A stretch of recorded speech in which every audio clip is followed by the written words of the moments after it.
1492. Ce qui sera appelé l'Ancien Monde découvre l'existence d'un nouveau continent. C'est en tout cas ce que l'histoire dominante veut nous raconter. Encore une belle arnaque.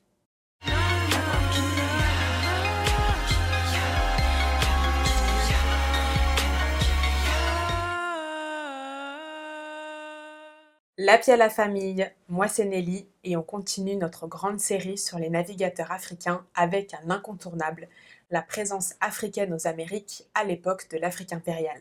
Cette période commence à peu près à la chute du royaume de Kush et a été arrêtée par la colonisation européenne du continent. On a tous appris qu'un certain Christophe Colomb aurait découvert un nouveau continent.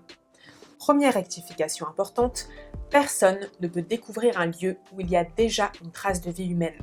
On peut peut-être dire que les premiers habitants d'un territoire l'ont découvert, mais certainement pas des personnes qui arrivent 40 000 ans plus tard. Bien, il est donc raconté que le continent américain a été coupé du reste du monde jusqu'à l'invasion des Européens au XVe siècle. Pourtant, les premiers Européens qui sont allés aux Amériques ont vu des Africains. On va donc découvrir dans cette vidéo les témoignages européens qui démontrent que des peuples négro-africains voyageaient aux Amériques bien avant 1492. Oui, je commence par les témoignages européens, comme ça on va pas dire que ce sont encore des délires d'Africains en manque d'histoire. Je me suis cassé la tête à chercher, lire et traduire les textes originaux qui sont tous écrits dans un anglais ou un espagnol du XVIe siècle. L'avantage, c'est qu'ils datent de très longtemps, donc ils sont rentrés dans le domaine public, mais après, il faut les trouver sur internet, et rien que ça prend des heures. Donc la grande majorité des textes cités dans cette vidéo ont été pris à la source. On découvre ces archives édifiantes des pluies indirectes aux témoignages visuels. Je préviens aussi que tu peux te procurer la version écrite de cet épisode. Le lien est en barre d'infos et en commentaire épinglé.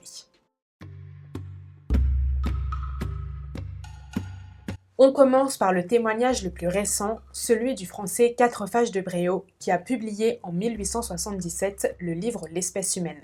Ce zoologiste et anthropologue est fidèle à la doctrine de son époque. Il instrumentalise une pseudo-science pour défendre notamment la supériorité de la race blanche sur les autres.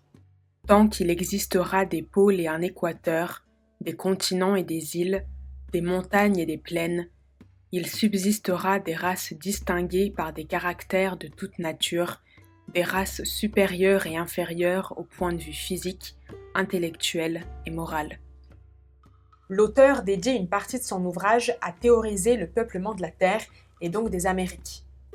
On n'a rencontré en Amérique d'hommes à teint noir qu'en très petit nombre et par tribus isolées au milieu de populations tout autres. Tels sont les Charruas du Brésil, les Caraïbes noirs de l'île Saint-Vincent dans le golfe du Mexique, les Yamassis de la Floride, les Californiens à teint foncé, qui sont peut-être les hommes noirs dont parlent les traditions kitschées et quelques vieux voyageurs espagnols. Telle est encore la tribu dont Balboa vit quelques représentants lors de sa traversée de l'isthme de Darien en 1513. Toutefois, il résulte des expressions de Gomara qu'il s'agit ici de véritables nègres. Ce type était bien connu des Espagnols, et s'ils avaient rencontré des hommes noirs à cheveux lisses, comme les Charruas, ils en auraient été certainement très frappés et auraient signalé le fait. On a donc, dès ce premier extrait, la confirmation de la présence de populations noires aux Amériques, sans que ça paraisse être une aberration pour l'auteur. Il cite plusieurs peuples concernés, mais il faut différencier le fait d'avoir la peau foncée et le fait d'être, je cite, nègre. Jusqu'à encore récemment dans l'histoire, noir renvoyait à la couleur et nègre renvoyait aux caractéristiques de la race ou du peuple négro-africain. Ces caractéristiques étaient très eurocentrées et excluaient de nombreux peuples africains, juste parce qu'ils n'avaient pas la texture des cheveux ou la forme du nez réservée arbitrairement aux Noirs.